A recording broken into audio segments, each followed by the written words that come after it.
Hey folks, your OS Reviews. You're watching our hardware tour and first impressions only of the LG G Stylo 2, an upgrade to the original G Stylo. As the name suggests, there is a stylus located on the very top of the phone that you can pull out to create your own doodles, notes, and annotations on screen. So it bears some resemblance to Samsung's Note series of phablets, but it's at a fraction of the price. It retails for under $200 without a contract, and in the United States, it's subsidized through carriers like TracFone, Boost Mobile, and it's also an 4G LTE phone. In international locations, it's also sold as the LG G Stylus instead of the G Stylo, but retains the same functionality and pretty similar hardware specifications. So in terms of specifications, we do have a fairly entry-level Snapdragon 410 processor. That's a 1.2 gigahertz quad-core chipset. This is coupled with 2 gigabytes of RAM, pretty standard for an entry-level phone, and a 3000 milliamp hour capacity battery that's user replaceable behind the back cover, which is a plus. There's also access to a 13 megapixel autofocus enabled camera with an LED flash but no vanity mirror, and the now standard set of keys designed by LG on the back, which is pretty easy to click on for adjusting the volume and turning the phone on and off. They're tactile, responsive, and ergonomic for a larger phone like this. Otherwise, the screen on the front measures 5.7 inches diagonally, and it's an IPS panel that has a 720p resolution. It's on the lower side in terms of resolution, but it still looks fairly sharp for images, text, as well as videos and browsing the web. And what's nice about LG screens in general is how sensitive they are. Even though it's not the brightest panel or pixel dense, it's easy to interact with using your finger or the stylus at a simple glide without having to press too firmly.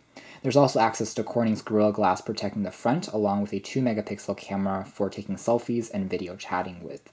Taking a closer look at the design starting here on the back, the first thing I noticed when picking up the G Stylo 2 was just how lightweight it is. The G Stylo already was a thin phone, and LG does produce fairly plasticky phones on their budget-oriented series, but this one is one of the lightest I've seen on a phablet, weighing in at only 144 grams or 5.1 ounces. In fact, it almost feels like a toy in the hand. If we take a closer look, it's also quite thin. It almost is razor thin, especially with how they designed the chassis, which is made out of plastic, to look like a different color, so it seems like it's even thinner than it is.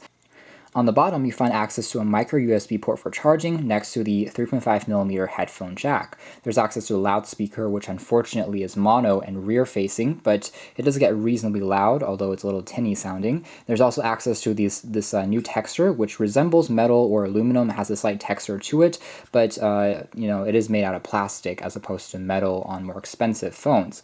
With that being said, it does look slightly more subdued than the original G Stylo that had more of a kind of pale appearance on the back. There's also access to the stylus. So if we pull this out, you can see that it is a little bit stiff. However, this is a passive stylus. It's not a active stylus like the Note series, and what active stylus means is it uses something like Wacom's technology for pressure sensitivity. Compared to this is really just a traditional stylus that you might even pick up as a generic product. However, for some reason, it doesn't seem to interact with all capacitive screens that we've tested it on. So maybe there is a little bit of technology here, but there is no battery, there are no real circuitry or electrical components to the stylus. It's also a little bit slim as far as size is concerned, but it is fairly long, so it's reasonably comfortable to hold. And what's nice about this stylus, again, is for writing some notes, for doing some quick scribbles, and for navigating around. The tip here is relatively firm, but there is a slight kind of fabric texture to it, and it's a very fine point. Which again is great for writing and simulates the experience of pen on paper, although again there isn't pressure sensitivity. What that means is if you are an artist and you want to press harder to draw a firmer line, you won't get this on this budget-oriented device. But regardless, it works pretty well as a stylus, which is again a rare feature on an Android phone these days. Otherwise, there's just a microphone on the top, and you can see that there are no other keys or controls on the sides because they've all been moved here to the back. That makes it look very streamlined and modern. Peeling off the back cover, which again is a little bit plasticky, there's access to the battery compartment, and you can see this is what the speaker grill looks like. On the top, there's access to 2 ports for the micro SD card and also the nano SIM, which are stacked on top of one another. The SIM card slot works pretty well here. Using the TracFone variant, it's actually a GSM quad-band device that supports again 4G LTE, and the micro SD card can be expanded up to 128 gigabytes. Now, there's 16 gigs of built-in flash storage, and about 2.5 gigs are taken up by the operating system. There's a slight skin on top of Android 5.1 Lollipop done by LG. And that skin is somewhat obtrusive, similar to Samsung's skins on top of Android. They try to cover many features and stack them into the user experience, but at least it is quite user-friendly, and you can choose what features you want to use, although again, it is heavily customized compared to a vanilla version of Android. You do have access to the traditional stuff like not code or tapping twice on the display to turn the phone on, so all those things are fairly traditional, just like on other LG phones we've seen recently.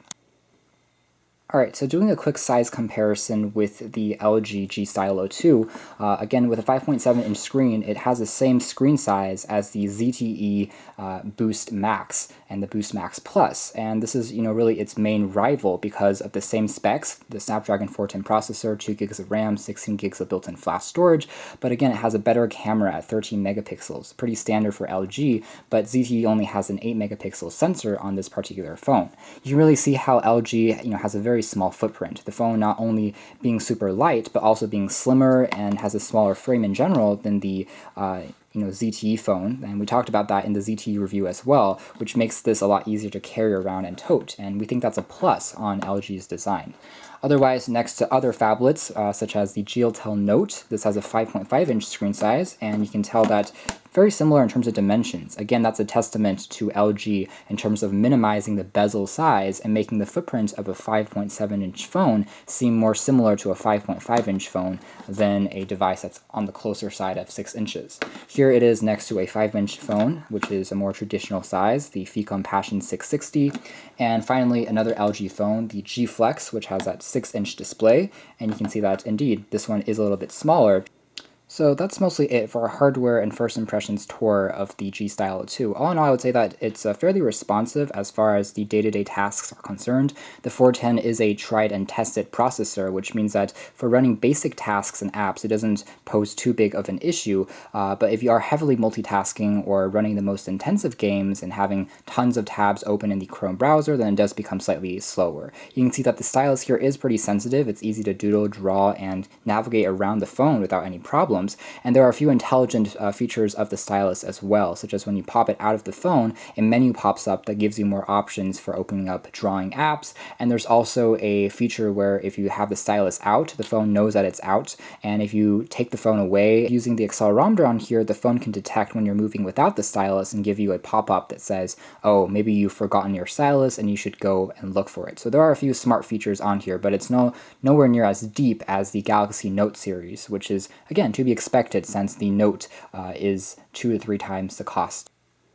So that's been our hands-on first impressions and hardware overview of the LG G Stylo 2. Overall, it seems a slightly more refined and a pretty compact phone that's almost impossibly lightweight, and we, again, like its price point for being an entry-level phablet that many folks might want to consider picking up. You can check back for our full review coming out soon. There's also going to be an article, but for now, this has been our video. Thanks for watching here at OS Reviews.